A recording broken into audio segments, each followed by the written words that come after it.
Hello everyone, welcome back to my presentation. I am your host, Kai Schmidt, and today we are talking about the attacks of the ATF. Now, we might have to be a little quiet because as you can see in the bottom right, they are watching us. So let's get right into it. The pistol ban, the pistol brace ban. So pistol braces were the most recent ban from the ATF made by the federal rulemaking ruling, and it was drafted about a year ago. The ATF has been very iffy with pistol braces in terms of being able to shoulder them, or if you could not do it at all, if it was against the rules. Pistol, this pistol brace ban will make millions of Americans felons if they do not decide to destroy, register, or hand them over to the ATF. This will also not make criminals abide by the law all of a sudden. They will keep their pistol braces and keep their SBRs because they do not follow the law. They are criminals. Warning. The following slides may be confusing for some viewers, but don't worry, you have this professional to guide you. This is the ATF classification made easy. It's like kindergarten. On the left we have completely legal, and the right when you need a tax stamp, which means you need a Form 1, first of all, which is an advanced background check, and you need to pay a tax stamp of $200. On the left, we have your classic Glock 19. It's got all the functions of a pistol. It's got 15 to 17 round magazine. It's got a trigger. It's got iron sights. It's got the barrel for the bullets to fly out from the cartridges. And on the right, we have a pistol, but it has something on the back that allows you to shoulder it. Now it's a short-barreled rifle. Easy as that. On the left, we have a rifle. It's a classic AR-15 with a stock, a barrel that's longer than 16 inches, and it's a rifle. You just need a classic 4473 to fill it out, background check, and then you're good to go. And you only need to be 18 years of age to purchase. On the right, we have that same Glock, but it has a vertical foregrip, which makes it very illegal to possess if you do not file a Form 1 and pay the $200 tax stamp. This is known as any other weapon because they could not come up with a category to put this in because their rules are so outrageous.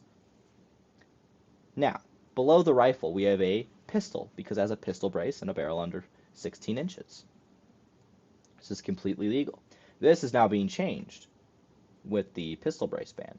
Now this will be considered a short-barreled rifle and you need to register it.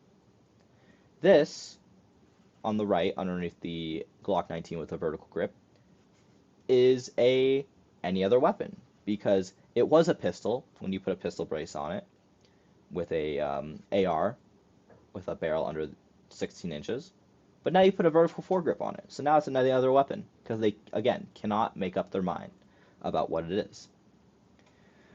Below the pistol, the AR pistol, is another pistol. Same things as the previous AR pistol, but it has a vertical foregrip. It's still a pistol because it's or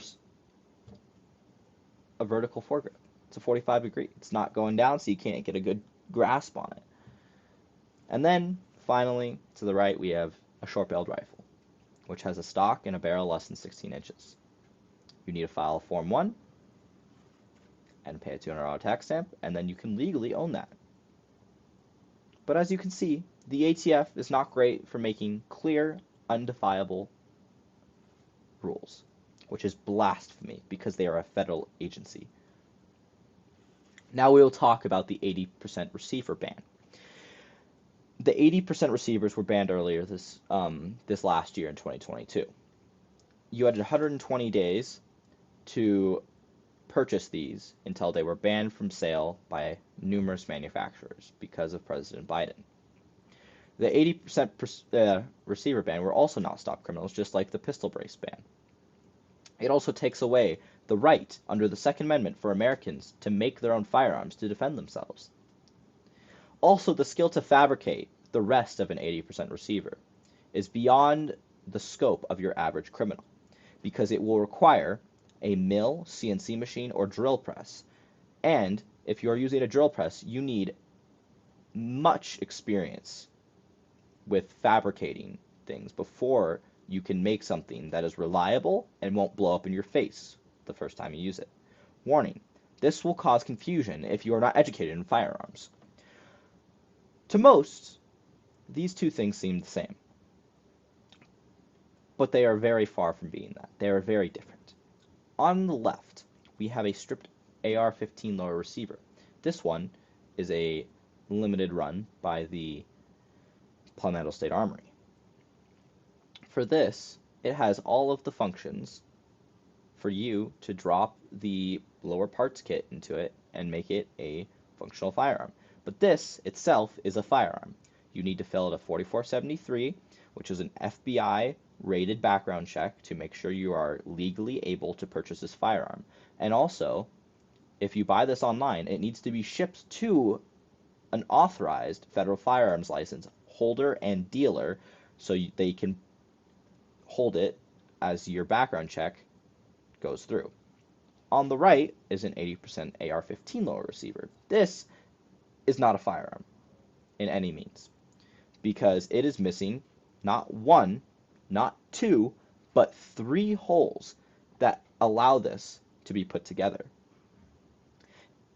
The 2 holes that are on the left side that you can see that are not on the 80% lower receiver are for pins, so you may hold the trigger group in place. The 3rd hole that is missing, though, is the hole for the selector switch that would allow you to put the weapon in fire or safe, or if you have extra licensing, full auto.